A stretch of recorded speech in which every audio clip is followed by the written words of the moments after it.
Assalamualaikum warahmatullahi wabarakatuh. Salam sejahtera bagi kita semua. Salam kenal, saya Nisa Arafia Triwulandari, dosen dari Program Studi S1 Pendidikan Pancasila dan Kewarganegaraan FKIP UT. Saat ini saya sedang mengikuti program sertifikasi dosen tahap 1 pada tahun 2025. Pada video ini, saya akan menampilkan kegiatan micro teaching yang saya lakukan pada salah satu mata kuliah ampuan saya, yaitu mata kuliah MKWN 4109 Pendidikan Kewarganegaraan. Pada tahun 2024, UT sebagai perguruan tinggi terbuka dan jarak jauh mendapatkan bantuan untuk melaksanakan program pengembangan mata kuliah wajib kurikulum berbasis proyek atau biasa disebut dengan MKWK berbasis proyek. Dan saya terlibat aktif dalam penyusunan RPS serta penerapan program MKWK berbasis proyek pada mata kuliah pendidikan kewarganegaraan tersebut.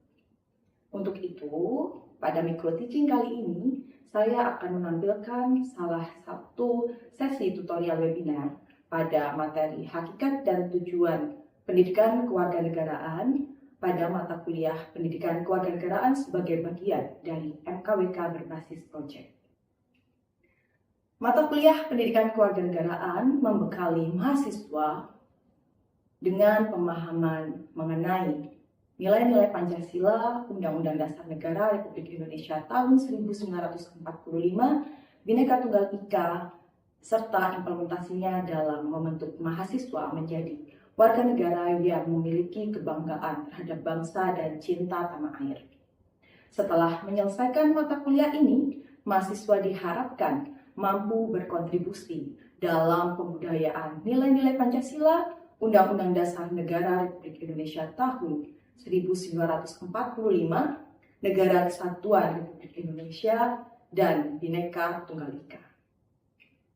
Pembelajaran pada mata kuliah ini dilakukan dengan menggunakan pendekatan berbasis proyek yang diselenggarakan secara sinkronus melalui tutorial webinar dan asinkronus melalui tutorial online pada laman e-learning UT. Penyampaian materi dilakukan dengan cara membahas dan mendiskusikan konsep dan implementasi nilai-nilai Pancasila, UUD NRI 1945, NKRI, dan Bhinneka Tunggal Ika secara interaktif, serta mahasiswa diberikan tugas untuk mengerjakan proyek. Penguasaan hasil belajar dinilai melalui penilaian proses berupa keaktifan mahasiswa ketika diskusi dan pengerjaan proyek, penilaian proyek, dan ujian akhir semester. Berikut tayangan micro teaching saya. Selamat menyaksikan. Teman-teman semua, Assalamualaikum warahmatullahi wabarakatuh. Waalaikumsalam warahmatullahi wabarakatuh. Selamat pagi dan salam sejahtera bagi kita semua. Semoga teman-teman dimanapun berada dalam keadaan sehat, dalam keadaan baik. Di sini saya sangat bersyukur ya Bapak Ibu, pada akhirnya kita sudah bertemu dengan secara tatap maya begitu. Sebelumnya kita sudah berkenalan secara asinkronus melalui laman e-learning, dan hari ini alhamdulillah kita bisa bertemu secara langsung melalui dunia maya, meskipun mungkin di sini memang Pak Firdaus, Pak Farhan, Bu Vina, dan Bapak Ibu yang lain belum bisa membuka kamera. Saya maklum, sebagaimana yang Bapak Ibu sudah sampaikan ya, bahwa ternyata Bapak Ibu memang berada di daerah yang susah sinyal, bahkan kabarnya Pak Farhan ini harus naik ke bukit dulu ya Pak ya, untuk mendapatkan sinyal. Jadi tidak masalah, saya yakin Bapak Ibu meskipun menutup kamera, di sana sedang mengikuti kegiatan perkuliahan atau tutorial ini dengan baik, dan semoga apa yang kita lakukan nantinya bermanfaat. Dan agar apa yang kita lakukan ini juga mendapatkan keberkahan dari Allah Subhanahu wa Ta'ala, maka mari kita mulai kegiatan hari ini dengan berdoa terlebih dahulu. Berdoa saya persilahkan.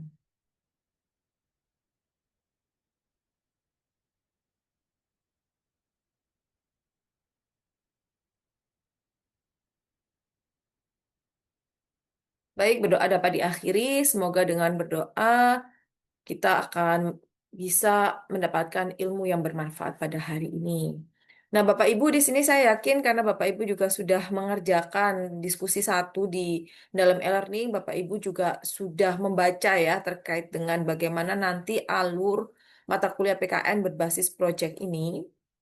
Nah, untuk menguatkan apa yang sudah Ibu Bapak baca, di sini izinkan saya untuk menyampaikan apa yang kemudian sudah Bapak Ibu baca ya di dalam sesi pendahuluan di e-learning. Ya, jadi sebagaimana yang Bapak tahu bahwa untuk hari ini kita berada di tutorial webinar sesi satu. Nah, karena mata kuliah kita saat ini itu berbasis project, maka untuk tutorial kita itu memang akan sedikit berbeda dengan tutorial online pada mata kuliah yang mungkin Bapak Ibu ikuti di semester ini. Karena di tutorial online di mata kuliah PKN berbasis project ini, nanti Bapak Ibu akan mengikuti 4 kali sesi tutorial webinar. Teman-teman harus ingat bahwa untuk mata kuliah PKN berbasis project, nanti penilaiannya akan ada dari diskusi kelas, ada diskusi kelompok, kemudian ada dari tugas 1, 2, dan 3, dan tentu saja dari laporan akhir beserta ujian akhir semester, begitu ya. Dan untuk ketentuan umum projectnya pun juga sudah saya sampaikan di dalam pendahuluan e-learning. Nah, silakan Bapak Ibu, kalau misalkan Bapak Ibu ternyata di sini memang ada yang masih tidak mengerti, boleh nanti untuk disampaikan. Nah, di dalam tutorial webinar yang pertama kali ini, saya ingin juga menjelaskan tentang garis besar materi-materi yang akan kita pelajari di mata kuliah Pendidikan Kewarganegaraan. Nah, Bapak Ibu, sebagaimana yang sudah Bapak Ibu baca di dalam modul MKWN 4109, di situ tertera ya, bahwa untuk materi di PKN ini nanti setidaknya akan ada 6. Yaitu yang pertama terkait dengan hakikat, tujuan, dan dinamika pendidikan kewarganegaraan di perguruan tinggi, yang akan kita kuatkan melalui tutorial webinar pada hari ini. Kemudian nanti Bapak Ibu juga akan mempelajari terkait dengan hakikat warga negara, kewarganegaraan, dan identitas nasional. Materi yang ketiga yaitu tentang implementasi demokrasi dan hak asasi manusia. Dan materi yang keempat yaitu tentang negara dan konstitusi serta penegakan hukum di Indonesia. Materi yang kelima yaitu integrasi nasional dan wawasan Nusantara dalam kehidupan berbangsa dan bernegara. Dan yang selanjutnya yaitu materi terakhir yaitu terkait dengan globalisasi dan ketahanan nasional. Nah, semoga Bapak Ibu juga tidak hanya tergerak untuk membaca buku materi pokok saja, tapi silakan Bapak Ibu juga membaca sumber-sumber bacaan lain yang juga sudah saya sampaikan di dalam RPS dan juga saya sampaikan di dalam e-learning. Dan juga di e-learning sudah juga saya lengkapi dengan video-video dari para ahli yang ada di Indonesia, sehingga Bapak Ibu bisa memperkuat pemahaman dengan menyimak video-video yang sudah saya jelaskan. Saya lampirkan di e-learning maksud saya. Nah, di sini alhamdulillah untuk Bapak Ibu semua ternyata setelah saya lihat juga sudah mengerjakan diskusi satu begitu ya, terkait bagaimana Bapak Ibu menyampaikan hasil pengamatan Bapak Ibu dari fenomena-fenomena yang ada di media sosial yang di situ bisa membuktikan atau menunjukkan bahwa pendidikan kewarganegaraan itu masih sangat penting dan relevan untuk dibelajarkan di tingkat perguruan tinggi seperti itu. Nah, Bapak Ibu untuk melihat hasil dari umpan balik atau komentar yang sudah saya berikan, Bapak Ibu silakan untuk akses e-learning ya, untuk membuktikan bahwa PKN itu masih relevan dan urgent dibelajarkan di tingkat pendidikan tinggi. Nah, ternyata yang pertama itu adalah Bapak Ibu banyak yang menyampaikan terkait dengan iklim politik yang tidak sehat saat ini untuk membuktikan bahwa PKN itu. Nah, kemudian fenomena yang kemudian tak kalah penting itu terjadi adalah terkait dengan penyebaran berita hoax. Jadi ternyata memang kalau teman-teman amati banyak sekali ya eh, berita-berita hoax yang ada saat ini. Mulai dari yang sifatnya remeh, misalnya teman-teman lihat di grup WA keluarga misalnya. Di situ tiba-tiba orang tua kita share aja info-info yang ternyata ketika kita cross-check info itu tidak benar. Atau yang terbaru kemarin misalnya ketika kita sedang bangga begitu ya, ketika ada satu budaya kita yang ternyata viral, tidak hanya di Indonesia tapi di dunia, yaitu pacu jalur ya. Nah, ternyata di situ ada orang-orang itu yang kemudian komentar di media sosial mengatakan bahwa pacu jalut itu bukan budaya Indonesia, tapi adalah budaya dari negara X. Dan itu tidak hanya satu, tapi ada beberapa akun. Nah, ternyata teman-teman setelah kemudian ada pihak yang menelusuri, benarkah memang orang yang membicarakan atau ngomong bahwa itu bukan dari budaya Indonesia itu adalah memang orang dari negara yang bersangkutan? Ternyata enggak. Setelah dicek semua akun yang menyatakan tersebut, itu adalah akun dari orang Indonesia sendiri tuh. Nah, itu kan menunjukkan bahwa ternyata warga negara kita itu juga masih memiliki kecenderungan untuk melakukan penyebaran-penyebaran berita hoax. Nah, ini kan merupakan kondisi yang juga cukup memprihatinkan ya. Kenapa? Karena nantinya kalau hal-hal yang seperti ini tuh tidak kita tanggulangi, biasanya itu akan juga mengancam integrasi bangsa. Karena di situ tentu saja jadi memecah belah bangsa kan. Sehingga kemudian negara kita itu menjadi terancam. Nah, kemudian ternyata masalah yang tidak kalah penting yang juga membuktikan bahwa PKN itu juga menjadi penting untuk dibelajarkan bahkan di tingkat perguruan tinggi itu adalah terkait dengan ketimpangan ekonomi. Ternyata ini ada pertanyaan ya dari Pak Farhan melalui kolom chat. Jadi, kenapa sih Bu kok ada orang-orang yang kemudian berusaha untuk menyebar hoaks? Nah, di sini memang eh, untuk motif kenapa banyak orang yang menyebar hoaks itu juga sebenarnya macam-macam ya. Bisa jadi karena di situ dia merasa kecewa dengan apa yang terjadi di negara ini, sehingga kemudian dia melampiaskan kekecewaannya itu dengan menebarkan berita-berita palsu. Bisa juga sebenarnya ada pula orang-orang yang kayak iseng aja. Iseng aja itu dalam artian ya dia suka huru-hara begitu. Nah, itu juga bisa jadi. Nah, ketika ada yang mungkin dia melakukan itu karena iseng, nah itu kan berarti dia masih belum memiliki kesadaran ya bahwa ternyata tindakan yang mungkin dianggapnya iseng tadi itu ternyata bisa menyebabkan hal-hal yang bahkan menjadi ancaman bagi negara kita. Sehingga itulah mengapa kemudian kita itu menjadi penting ya Pak Farhan ya untuk kita itu memiliki kesadaran. Nah, dengan adanya berbagai macam fenomena-fenomena inilah kemudian ketika kita kaitkan dengan tujuan dari pendidikan kewarganegaraan itu menjadi relevan begitu, menjadi terkait. Karena memang dari berbagai macam tujuan pendidikan kewarganegaraan yang dilakukan tidak hanya oleh negara atau pemerintah Indonesia ya, tapi juga oleh pemerintah dari negara-negara lain dengan nomenklatur yang tentu saja berbeda-beda karena memang setiap negara itu punya keunikannya sendiri, maka ternyata pendidikan kewarganegaraan itu setidaknya memiliki tiga tujuan utama kalau dari yang saya rangkum ya. Jadi yang pertama itu adalah menanamkan nilai kebangsaan. Artinya dengan adanya pendidikan kewarganegaraan itu ingin agar warga negaranya itu memiliki sense of belonging atau rasa memiliki negara ini. Sehingga dengan adanya perasaan yang seperti ini nantinya, warga negara itu akan tergerak untuk berkontribusi aktif dalam membangun negara. Tidak hanya itu, dengan adanya pendidikan kewarganegaraan di sini juga sangat erat kaitannya agar kita sebagai warga negara itu juga memahami identitas nasional kita. Sehingga kalau kita kaitkan tadi misalnya ada orang yang suka menyebarkan hoaks, itu bisa jadi karena dia belum memahami bahwa identitas kita sebagai bangsa Indonesia adalah bangsa yang majemuk, bangsa yang kita itu berbineka ya, berbagai macam perbedaan mulai dari segi suku, ras, agama, antar golongan. Bahkan di dalam agama aja masih ada keberagaman intraagamanya ya. Misalnya di dalam agama Islam itu masih ada kita itu berkelompok-kelompok menjadi ada organisasinya Muhammadiyah, ada organisasinya Nahdlatul Ulama, dan lain sebagainya. Nah, ini kan menunjukkan bahwa dengan adanya berbagai macam perbedaan ini ya kita harus sadar bahwa kita tidak bisa kemudian atas nama iseng kemudian kita eh, mengucapkan atau mengetikkan kalimat-kalimat yang di situ bisa mengarah kepada perpecahan. Kemudian, selain menanamkan nilai kebangsaan, pendidikan kewarganegaraan di tingkat perguruan tinggi itu juga berperan dalam mengembangkan karakter warga negara. Artinya dengan ada mata kuliah pendidikan kewarganegaraan ini diharapkan bisa membentuk mahasiswa menjadi memiliki karakter maksud saya yang bertanggung jawab.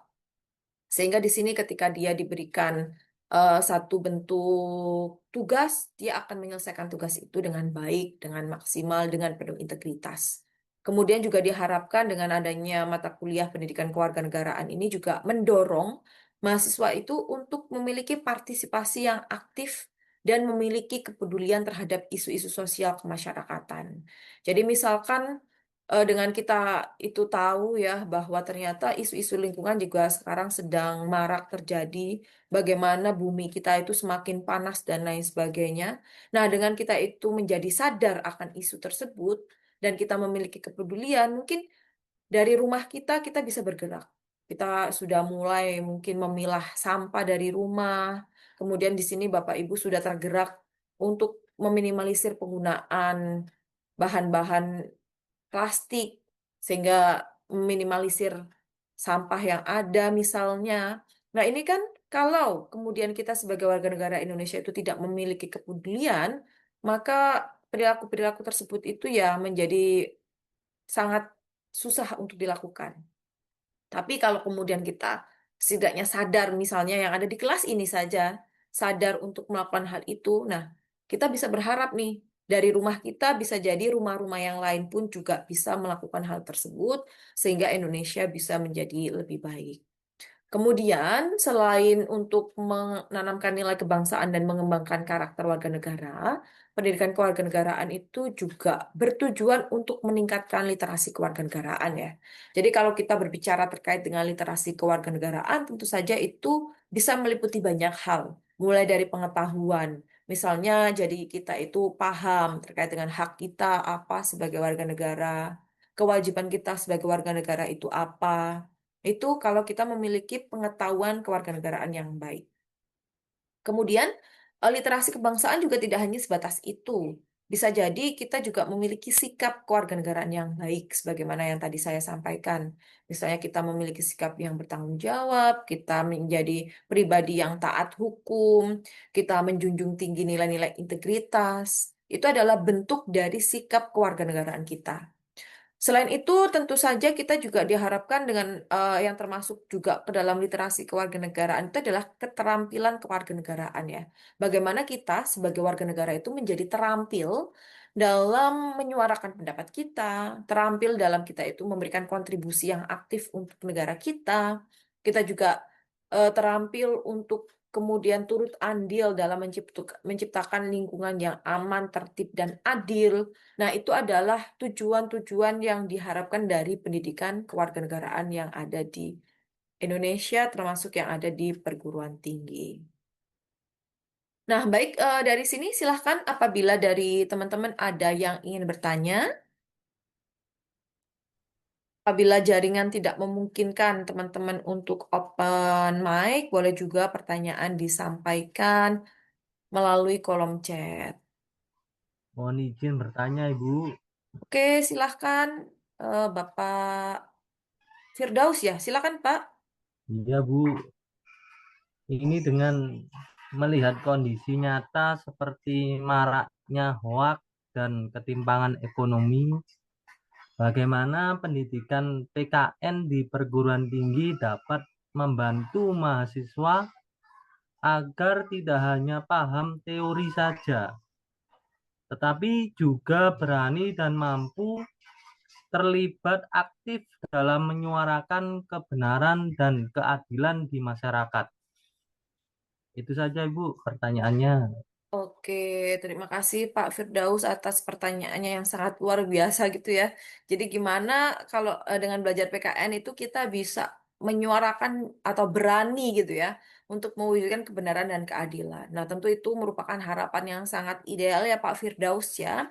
Tapi tentu saja melalui pendidikan kewarganegaraan itu sebenarnya bukan hal yang mustahil karena memang dari berbagai macam bentuk penelitian menunjukkan bahwa pendidikan kewarganegaraan itu memang adalah salah satu subjek yang penting untuk dibelajarkan kepada setiap warga negara. Makanya teman-teman bisa melakukan identifikasi atau penyelidikan begitu ya, bahwa di negara lain pun pendidikan kewarganegaraan itu juga ada dan bahkan mereka diwajibkan. Misalnya kalau di Amerika itu pendidikan kewarganegaraan seringkali dimasukkan ke dalam pembelajaran yang disebut dengan social studies. Atau kalau saya pernah baca misalnya di negara Latvia, pendidikan kewarganegaraan itu juga dibelajarkan melalui subjek yang berjudul Sejarah Latvia. Nah, semuanya itu sekali lagi tujuannya adalah untuk meningkatkan literasi kewarganegaraan. Nah, dengan tadi adanya literasi kewarganegaraan yang salah satunya adalah keterampilan menjadi warga negara yang aktif. Nah, dari situlah kemudian Pak Firdaus ya, bahwa mahasiswa di sini ataupun warga negara Indonesia itu sebenarnya bisa dilatih untuk mendapatkan atau menjadi berani untuk menyuarakan pendapat seperti itu.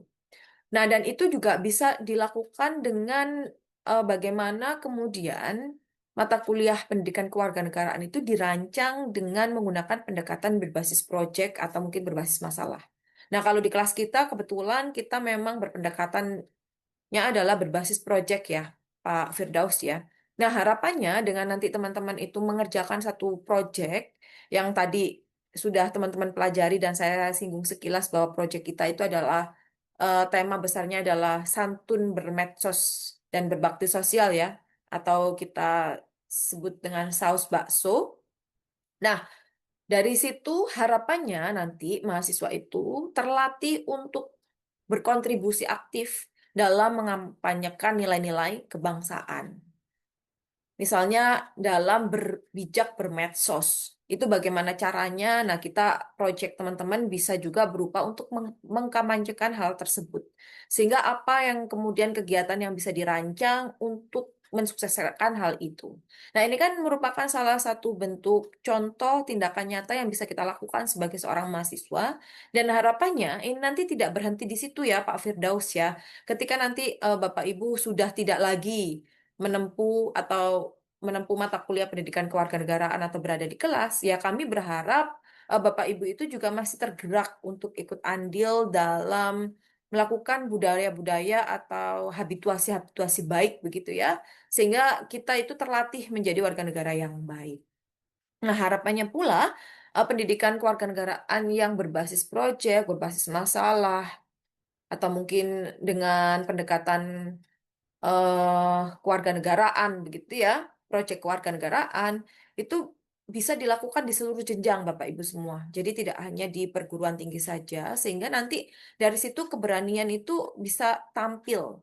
Sehingga ketika kita ingin mewujudkan keadilan itu juga menjadi hal yang tidak mustahil seperti itu. Karena memang mungkin Pak Firdaus dan Bapak Ibu yang lain juga mengalami ya bahwa kalau zaman dulu itu seringnya pendidikan kewarganegaraan itu sifatnya sangat tekstual begitu ya. Ya kita hanya disuruh baca dan lain sebagainya. Maka dari itu memang pendekatan dalam pendidikan kewarganegaraan itu harus diubah menjadi pembelajaran yang sifatnya kontekstual. Sehingga siswa ataupun mahasiswa yang sedang menempuh pendidikan kewarganegaraan itu memang secara nyata ikut andil dalam melatih dirinya menjadi warga negara Indonesia yang aktif dan yang baik. Itu respon dari saya, Pak Firdaus. Semoga bisa menjawab.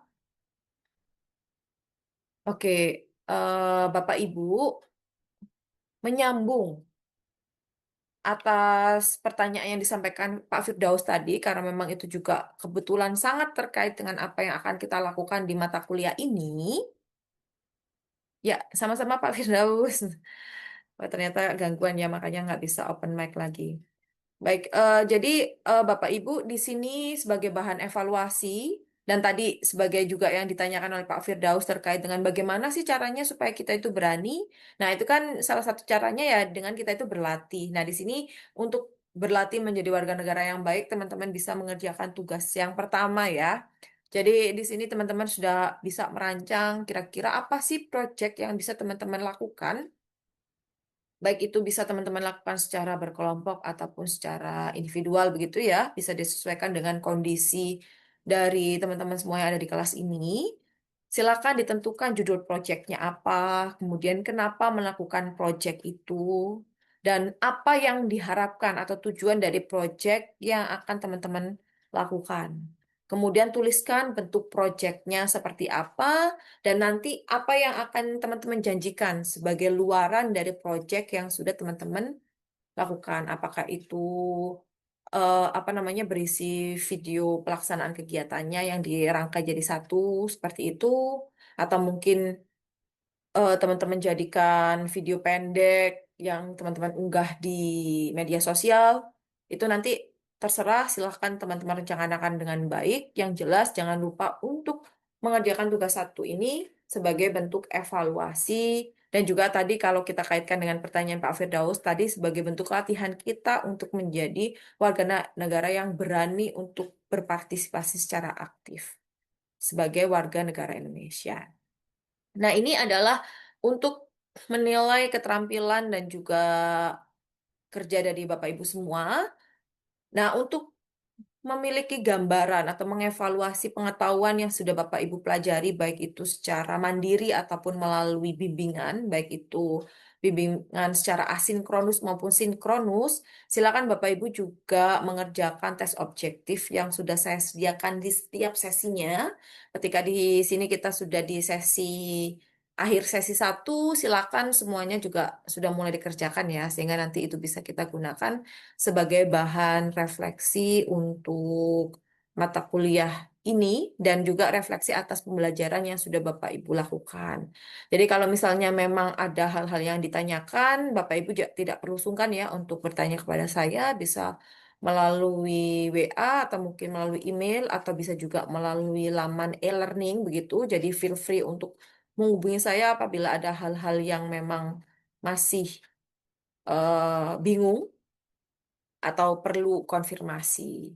Nah, Bapak Ibu, insya Allah kalau tidak ada pertanyaan lagi, itu yang bisa saya sampaikan untuk tutorial webinar yang pertama.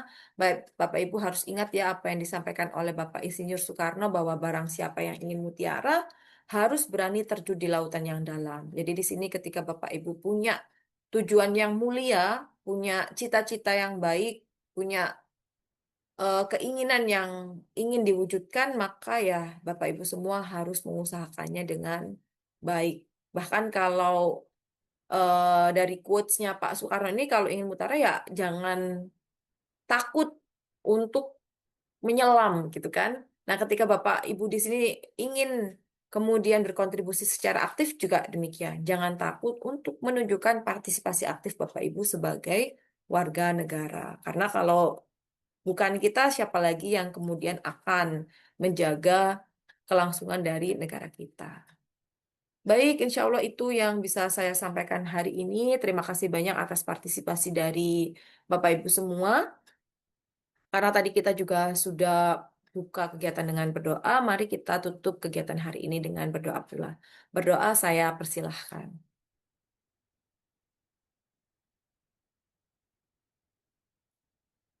Baik, berdoa dapat diakhiri. Semoga dengan berdoa apa yang sudah kita kerjakan pada hari ini mendapatkan keberkahan, dan Bapak Ibu semua juga diberikan kelancaran dalam menyelesaikan tugas-tugas yang diberikan pada semester ini. Sekian dari saya, terima kasih. Selamat pagi dan wassalamualaikum warahmatullahi wabarakatuh. Waalaikumsalam warahmatullahi wabarakatuh. Terima kasih, Bu. Ya, sama-sama Pak Firdaus, Bu Vina, Pak Farhan, boleh untuk live ya. Demikian video micro teaching dari saya yang menampilkan sesi tutorial webinar dengan pendekatan pembelajaran berbasis proyek pada materi hakikat dan tujuan pendidikan kewarganegaraan. Metode pembelajaran yang dilakukan melibatkan diskusi interaktif dan pemilihan topik proyek yang relevan dengan konteks kehidupan berbangsa dan bernegara. Interaksi antara dosen dan mahasiswa terjadi secara aktif dalam diskusi secara daring, tanya jawab, serta melalui umpan balik pada tugas proyek yang dikerjakan oleh mahasiswa. Penilaian secara umum dilakukan melalui 3 komponen utama, yaitu keaktifan dalam diskusi dan proses belajar selama tutorial webinar, kualitas tugas proyek, dan ujian akhir semester. Penilaian ini disusun berdasarkan indikator yang tertuang dalam RPS, mata kuliah Pendidikan Kewarganegaraan pada program MKWK berbasis proyek, yang dikembangkan oleh UT pada tahun 2024, di mana saya terlibat aktif dalam menyusun RPS dan juga implementasinya. Sekian dari saya, terima kasih dan semoga bermanfaat. Wassalamualaikum warahmatullahi wabarakatuh.